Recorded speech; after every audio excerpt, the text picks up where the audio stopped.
அடுத்து 2.2 என்ன குடுத்துருக்காங்க அப்படின்னா, geometrical meaning of the zeros of a polynomial. Zeros of a பாலினாமியல்னா என்னன்னு பார்த்தோம். ஒரு ஈக்குவேஷனுக்கு நம்ம வந்து ஒரு வேல்யூ குடுத்தோம்னா, எப்போ வந்து நமக்கு 0 கிடைக்குதோ, அதுதான் வந்துட்டு ஜீரோஸ் ஆஃப் எ பாலினாமியல் அப்படின்னு நம்ம பார்த்தோம். ஓகேங்களா? இப்ப ஜியோமெட்ரிக்கல்ல ஜீரோஸ் ஆஃப் பாலினாமியல் எப்படி கண்டுபிடிக்கும்? அதாவது ஒரு கிராஃப் குடுப்பாங்க.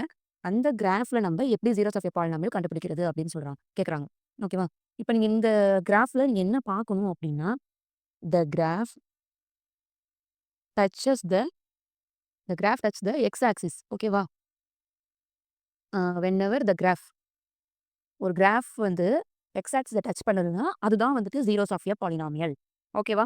புரியுதா? நம்ம போன சம்ல என்ன பார்த்தோம்னா, ஒரு வேல்யூ குடுத்தோம். அது 0 வந்துச்சு. இந்த இடத்துல ஜியோமெட்ரிக்கா பார்க்கும்போது, எதெல்லாம் எக்ஸ் ஆக்சிஸ்ல டச் ஆகுதோ, அதெல்லாம் நமக்கு வந்துட்டு ஜியோமெட்ரிக் ஈக்குவேஷன். ஓகேவா? இப்போ ஒரு டயகிராம் இருக்கு. ஒரு டயகிராம் வந்துட்டு இப்போ ஒரு லைன் குடுக்குறாங்க. இதுல வந்து எத்தன ஜீரோஸ் ஆஃப் எ பாலினாமியல் கேட்கறாங்க அப்படின்னா, ஒரு இடத்துல தானே எக்ஸ் ஆக்சிஸ் டச் ஆகுது. அப்ப ஜீரோஸ் ஆஃப் எ பாலினாமியல் என்ன அப்படின்னா 1. ஓகேவா? அது எந்த பாயிண்ட்ல அப்படின்னா, இது எந்த பாயிண்ட்ல நம்ம கிராஃப் மார்க் பண்ணிப்போம் பார்த்தீங்களா? இப்போ வந்து -1, -2, -3 அப்ப அது -2ல போய் டச் ஆகுது.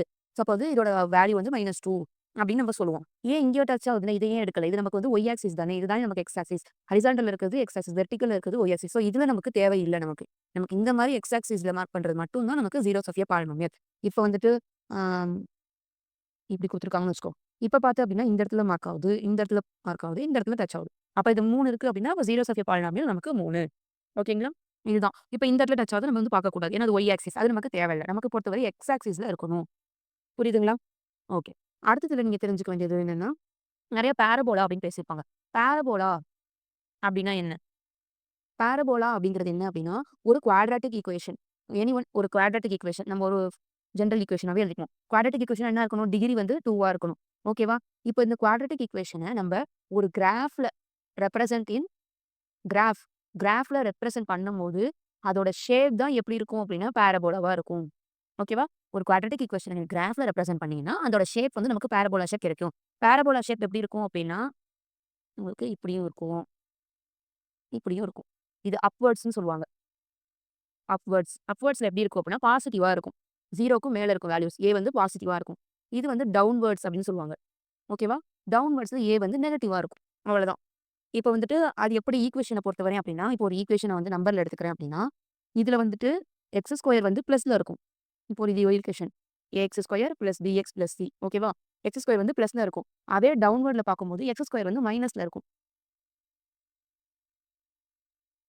ஓகேவா?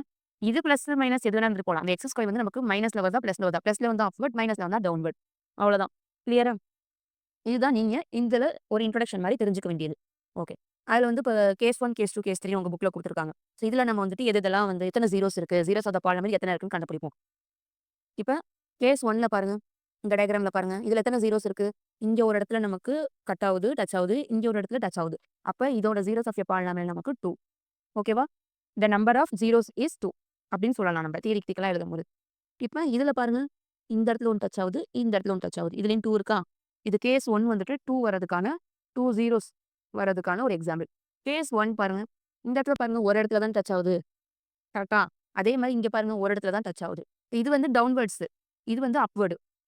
பார்த்தீங்களா நம்ம புரியுதா? எப்படி டவுன்வர்ட் வருது, அப்வர்ட் வருதுன்னு. அதே மாரி இதுல பார்த்தீங்கன்னா 2மே இதுக்கு இந்த கேஸ் 2 வந்து எதோட எக்ஸாம்பிள்ஸா குடுத்துருக்காங்கன்னா, 1 0 நம்பர் ஆஃப் 0 வந்து நம்பர் ஆஃப் 0 இஸ் 1. 1 வரதுக்கு எக்ஸாம்பிள். இது பார்த்தீங்கன்னா, இதுவும் அப்வர்ட் தான். இது டச்சே ஆவலங்க. இது கிராஃப் தானான்னா, அது பிரச்சனை இல்ல. உங்களுக்கு கிராஃப் எங்க வேணா வரும். அது நமக்கு பிரச்சனை இல்ல. டச் ஆவல. பார்த்தீங்களா, எக்ஸ் ஆக்சிஸ்ல ஒண்ணுமே டச் ஆவல அப்படின்னா, நோ ஜீரோஸ் அவ்வளதான். நமக்கு இங்கேயும் டச் ஆவல, இங்கேயும் டச் ஆவல. ஸோ இது வந்து நமக்கு நோ ஜீரோஸ். இங்க வந்து இதுக்கு சொல்யூஷன் இல்ல அப்படிங்கிற மாரி நம்ம சொல்றோம். ஓகேவா? புரியுதா? இந்த வீடியோ உங்களுக்கு புரிஞ்சிருந்துச்சுன்னா லைக் பண்ணுங்க. நம்ம சேனல சப்ஸ்கிரைப் பண்ணிக்கோங்க. எதுவும் புரியலன்னா கமெண்ட் பண்ணுங்க. நான் அடுத்த வீடியோல அத கிளாரிஃபை பண்ணலாம். Stay tune for more videos. Bye.